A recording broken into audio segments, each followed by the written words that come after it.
Welcome, podcast world, to Turn of the Millennials. I'm Stephanie. I'm Lindy. And Welcome. Today we are actually trying to record virtually. Yeah, this is our first attempt at Zoom recording. Well, not Zoom recording, but Zoom recording two of us. Our episode two, the two of us. Yeah. We're just in our homes in Ontario. Yeah, we are about an hour and a bit away from each other. Yes, we are in Ontario, about an hour or so from each other. So it's different to do it over Zoom now. We have like lockdown things going on in Ontario at the moment. Yep. So we figured this was probably best. Safest option. On this week's episode, we are going to talk about the Y2K bug. See, realistically, this is just going to be an ongoing kind of series sort of just everything of the millennium or Y2K specific. So yeah, a lot went on in those last like that year, almost 2 to 3 years, or owing up to 2000. What happened? So yes, lot of stuff went down leading up to 2000s because people didn't know what was going to happen at the turn of the millennium at this new, going from 19 to 2000 in computers, and there was just a lot of scary things. Today, we're going to talk specifically about the computer bug or Y2K bug and all the scary hype that went down around it. So basically, okay, to my understanding, the bug was their fear of everything crashing when the computers changed the year from 99 to 2000 because they were in a 2-digit system as opposed to a 4-digit system. So going to 99 to 00, they were thinking the computers were thinking it would be 1900, not 2000. Yeah, and reset us back to and it would set us back to like the Stone Ages. Because realistically, there was no computers at the turn of the century. They didn't come about until the first one's built in kind of the 60s, which took up whole entire rooms or whatever. But we didn't really get, I think, home mobile computers until probably the 80s with the Apples and stuff like that. The screen was what, 5 inches, like a 5-inch screen. The whole thing was boxed and squared together and everything. I'm watching Blossom and I see the computer on her desk, and this is 1991, and her screen is 5 inches. It's I remember in Friends when Chandler talks about getting his new laptop for work, and he's it's this thick, 4 megabytes of memory, and you're like, my RAM right now is 4 megabytes and I have 4 terabytes of a hard drive storage. Well, how far we've come. So yes, essentially because when they were made in the 1900s or the 1960s or whatever, no one thought about turning of the 2000s, I guess, or turning of that switch over and how it might affect down the road. Considering the direction the future was kind of going with the whole technology and the computers and internet and all that bullshit, you'd think that would have crossed their minds. It was only 30 some odd years away. Maybe they thought there would be a different progression, or maybe it might have been rewritten or something, but people just kind of took the lazy way out. And then they assumed wrong. Even though it was only 30 years in technology, we advanced significant. So from if you think very quickly to the I'm 80s, surprised it wasn't fixed before then. Exactly. So from the 60s to 80s, we progressed, but just from the 80s to the 2000s, how fast we progressed, and even 2000 to 2020, how fast we have progressed. It's in each 20 years, we progress even at 3 times the acceleration that we did in the previous 20 years almost. Makes me curious for the next 2 decades. Right? The next 20 years in 2040, when we are going to be in our 60s. What is technology going to be when, when we hit our 60s? Yeah, say that in our 60s. I know, it's scary. That makes me want to vomit and cry. You know what really makes me sad is when I got my passport, I got it at 30. So I was like, oh, it's not going to expire for 10 years. I'll be 40. As of 4 days ago, because I just turned 36, I have 4 years left on that passport. You're still in your mid-30s, though. I am still in my late 30s. But I am now only 4 years. I am closer to it expiring than closer to me getting my passport. We are getting old. I'm still closer to 20 than I am 60. Yes, this is true so far. That is my silver lining. Not over the hill yet. That's what I'm grasping onto with nothing left. Right. 2 years left. 2 years and 2 months. You're counting it down and you don't Well, want actually, no, it's 2 years and like 51 days. Oh. So Y2K essentially was the shorthand for Back to Y2K. Y2K for year 2000. It was basically commonly used as widespread computer programming shortcut expected to cause extensive havoc as year 2000 changed from 99 to 2000. So basically, yeah, instead of allowing for 4 digits for the years, many computer programs only allowed 2 digits.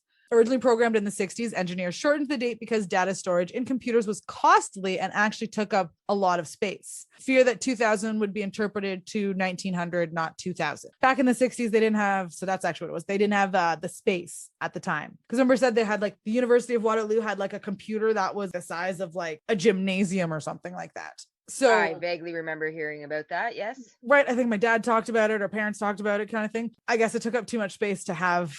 So to cut it, to make a shortcut, they only did the 2 numbers. So things that were like daily calculated is what they thought was going to have a big problem. So interest rates at banks, power plants, daily routines, transportation and airlines. Because remember, they thought the planes would fall out of the sky. They thought we were going to have, which I really didn't meltdowns. understand that one. Why did they think planes were going to fall out of the sky? I guess there's something in the GPS and the tracking now that probably is a little more automated. So I didn't get an exact detail, unfortunately. Just said transportation airlines specifically. Anyone who is a pilot out there, let us know. Yeah, let us know how that would even be feasibly possible, because I just do not understand that. And I do remember, if I tried to research it, I probably wouldn't even understand half the words. I also remember that they were talking about that a lot of the power plants. I need like a layman's term. Coles notes. Yeah. Like you're explaining it to a 5-year-old. And even a 5-year-old would understand it better. Not a flyer. Sorry, I don't understand it. I don't like flying, so yeah, this was a big widespread, like this wasn't just in Canada and the States, this was widespread across the world. Everyone was worried about this. Some of the numbers we found, so millions of dollars, even billions, leading up to Y2K in IT software development to create, workarounds and patches to squash this bug and try to get it. So the global costs from the Gartner firm estimated it between $300 billion and $600 billion. Is that worldwide? It's worldwide, global cost, yeah, to try and fix this supposed thing. 300 to $600 billion. Billion in the 2000s as well, not nowadays billions. Like, so let me get this straight. So they can spend that amount of money. Never mind. You know what? My thought trail continued on, and this is not going to be a good conversation for me, so I'm just going to skip it. We're just going to cut it off instead of editing 20 minutes later, because we do want to keep this in a shorter episode than an hour and a half we had recently, guys. No, because I had a question, but then I kind of like thought it through, and I'm like, nope, that's not bad how outcome. We're gonna see it. So nope. Yeah. Okay. One of the funny things, countries such as Italy, Russia, and South Korea had actually done very little to prepare for Y2K. And they had no more technological problems than the countries like USA that did spend millions to combat the problem. I think it's funny. So some people think that it may have been a hoax. Some people attribute the smooth transition taken, like the major effects taken by these businesses, and others just think that it was overstated to begin with and wouldn't have caused significant problems. Kind of like nowadays where you still get your conspiracy theorists. There's people who thought yes, people who thought no. I didn't think it was going to be bad. I found one Canadian company on Ontario Hydro. They spent $125 million over 3 years prepping for Y2K to clean up the computer code. OPG? Oh, Ontario Hydro. Interesting. Ontario Hydro Corporation. Interesting. I might have to talk to Kevin's dad about that, because I know he worked for one of the Ontario Hydros. I wonder if he might remember something about that.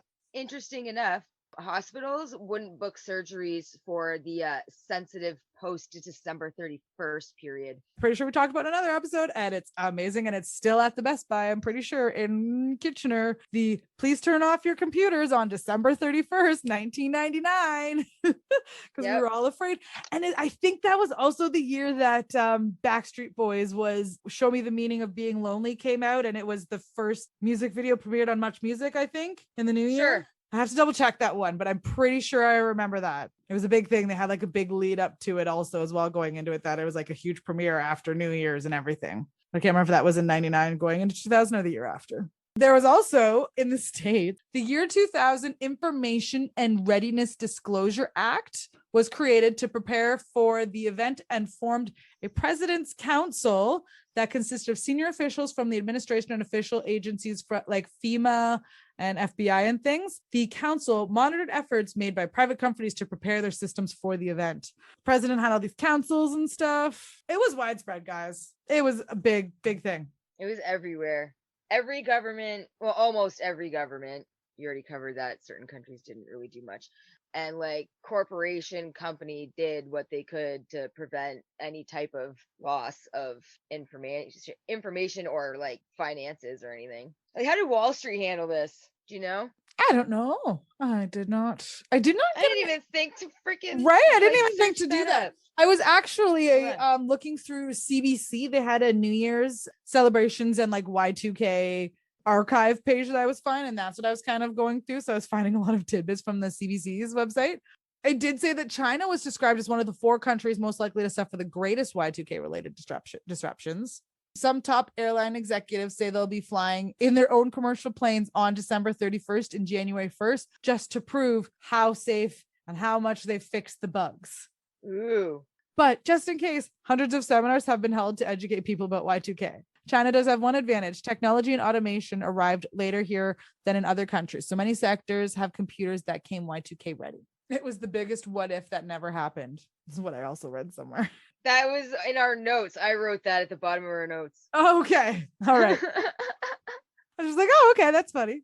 Because like I had right above that was a quote I took from a website. I don't remember it because I can't see the screen. I just kind of continued it with, yeah, it was the biggest what if that never happened. Yeah, because the quote above it goes on, it explains something. Technology and automation arrived later here than in other countries. So many sectors were Y2K ready when they already got them. So at the time, everyone thought they had fixed this Y2K bug.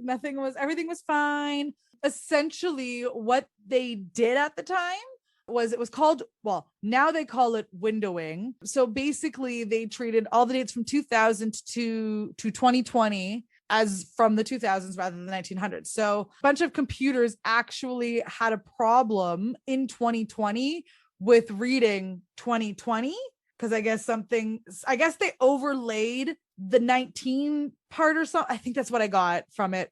So it looks really makes sense. Right. So it's like they kind of overlaid. So it's like they're rolling back to 1920. 80% of computers fixed in 1999 used the quicker and cheaper option. Basically, it kicked all of the problems down the road. So I guess what they must have done was like overlaid the 19 part or something. So one of the quotes that it was saying was, those systems that use the quick fix have now reached the end of that window and have rolled back to 1920. Utility companies have reportedly been produced with the erroneous 1920, while tens of thousands of parking meters in New York City have declined credit card transactions because of this glitch. Thousands of cash registered, manufactured by a Polish firm, have also been able to print receipts.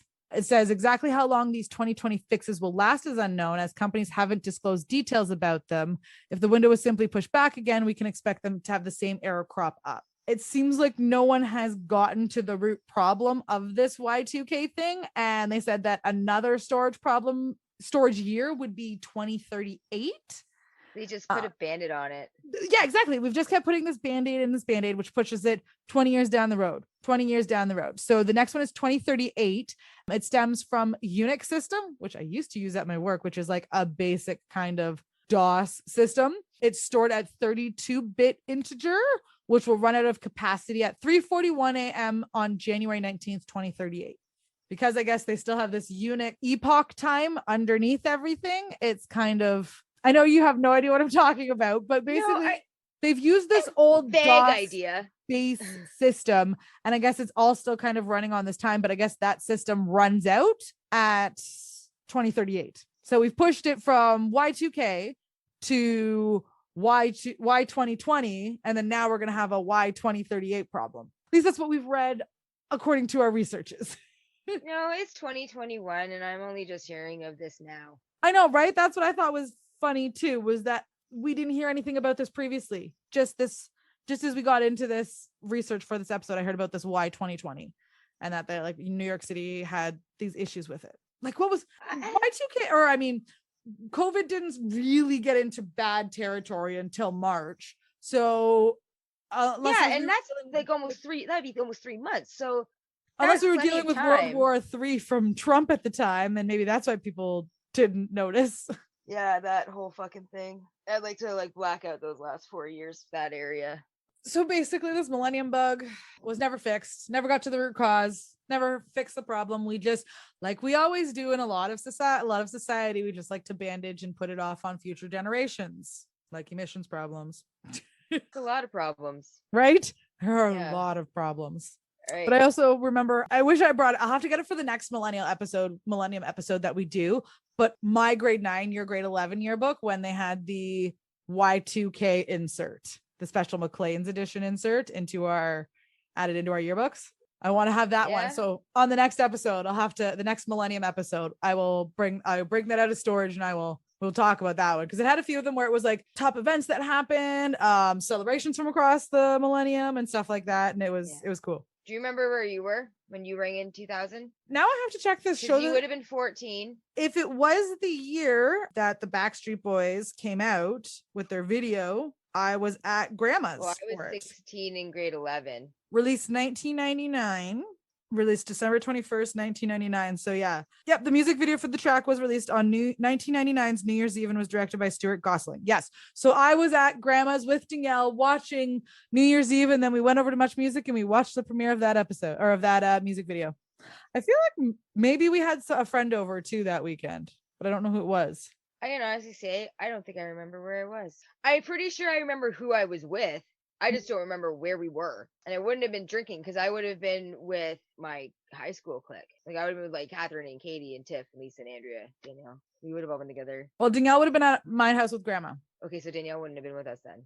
Unless you were with us, or it was with Taryn with us or some. I don't remember. I might have been with you. I don't know. Feel like I remember there was another person there with us. So I don't know if it was you or Katie or Taryn. Someone else was there. And I honestly, now I don't even know. I have no clue. Maybe it was Taryn, because I think my grandma was out at the club and she came home that night and she was a little loosey-goosey from all the drinks she had. And she was like, she gave everybody like New Year's hugs. And I think Taryn was like, oh, your grandma's so nice. She gave me, I think that was Taryn. It might've been Taryn. Okay. Yeah. I remember now, but I do remember it was at grandma's and we watched that Backstreet Boys. I feel like I remember that. I'm starting to like lose my memories from my earliest being younger.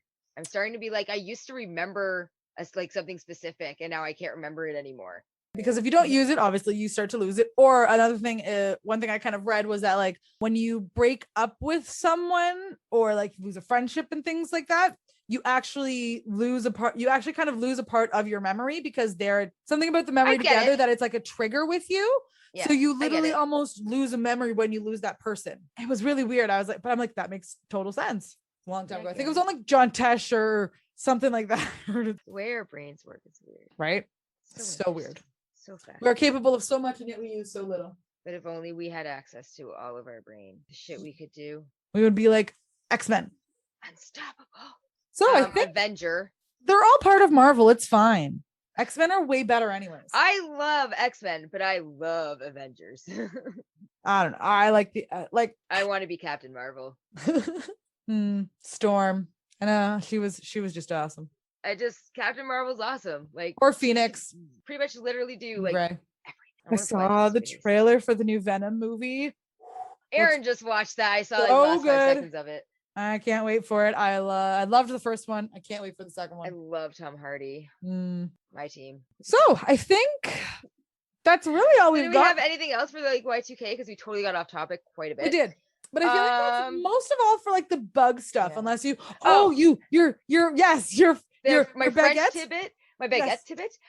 So I don't remember what website it was that I got this from, but I paragraphed it from the website that says, most importantly, government of France assured the country that the majority of the bakery's computers are bug free, barring any major blackouts. They promise that there will be fresh bread New Year's Day. Gotta have that bread. Need the baguettes. Got the baguettes. And it's the baguettes for the breakfast morning. Yeah. Hurry, the baguettes. The Paris. I listen to that song every day too. That's too expensive. There must be more to this So July. he says something about baguettes in that song. It's what I'm going to make Belle my wife. Because I know at some point they say baguettes in that song.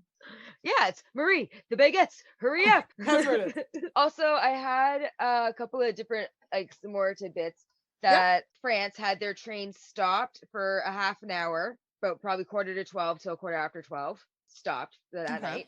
And then Belgian had their train stopped for several hours over the transition. Now, was that like voluntarily stopped or just? I believe so. Oh, okay. Yeah. So they did it themselves.